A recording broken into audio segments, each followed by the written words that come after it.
Chapter 12. A Meeting. One evening, a few days after the writing had appeared in Charlotte's Web, the spider called a meeting of all the animals in the barn cellar. "I shall begin by calling the roll. Wilbur." "Here," said the pig.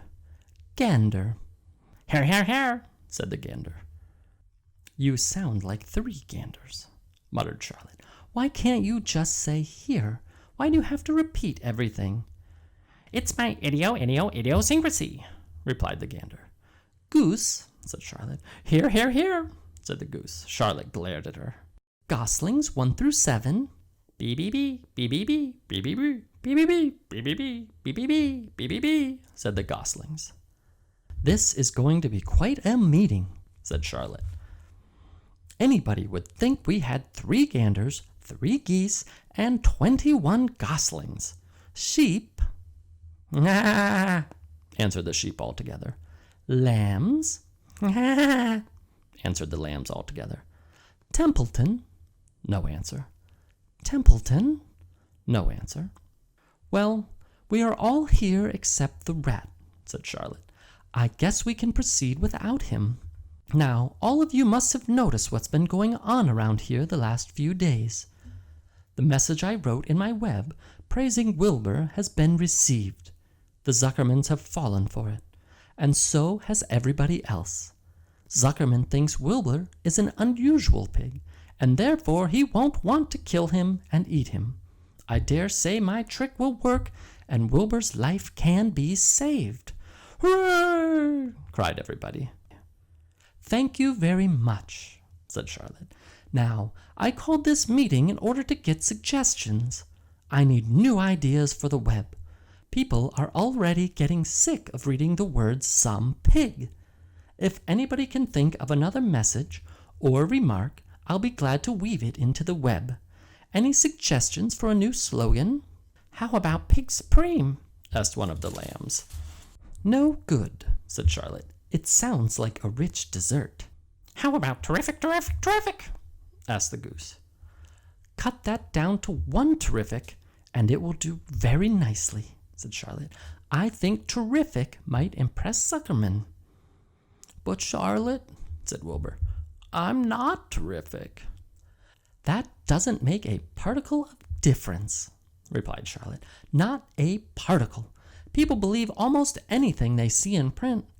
Does anybody here know how to spell terrific?" "I think," said the gander, "it's TEEERRIIFFFIICC. "What kind of acrobat do you think I am?" said Charlotte in disgust. "I would have to have St. Vitus's dance to weave a word like that into my web." Sorry, said the gander. The oldest sheep spoke up. "I agree that there should be something new written in the web if Wilbur's life is to be saved. And if Charlotte needs help in finding words, I think she can get it from our friend Templeton. That rat visits the dump regularly and has access to old magazines. He can tear out bits of advertisements and bring them up here to the barn cellar so that Charlotte can have something to copy." "Good idea," said Charlotte. "But I'm not sure Templeton will be willing to help.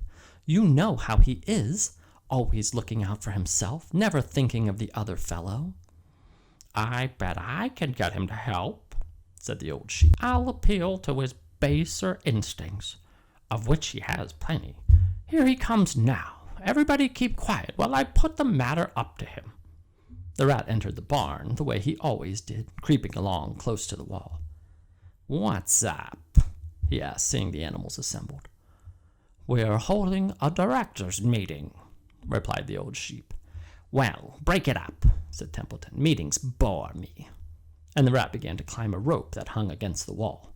"Look," said the old sheep, "next time you go to the dump, Templeton, bring back a clipping from a magazine.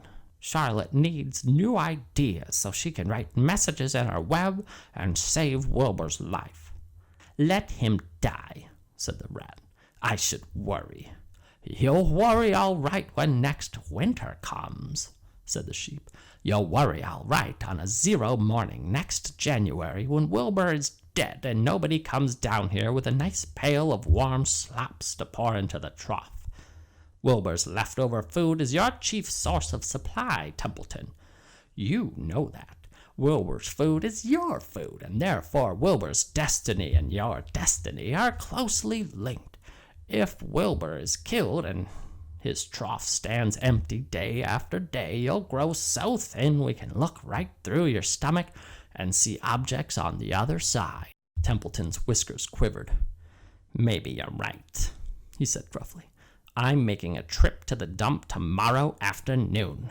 I'll bring back a magazine clipping if I can find one. Thanks, said Charlotte. The meeting is now adjourned. I have a busy evening ahead of me. I've got to tear my web apart and write terrific. Wilbur blushed. But I'm not terrific, Charlotte. I'm just about average for a pig. You're terrific as far as I'm concerned, replied Charlotte sweetly, and that's what counts. You're my best friend, and I think you're sensational. Now stop arguing and go get some sleep.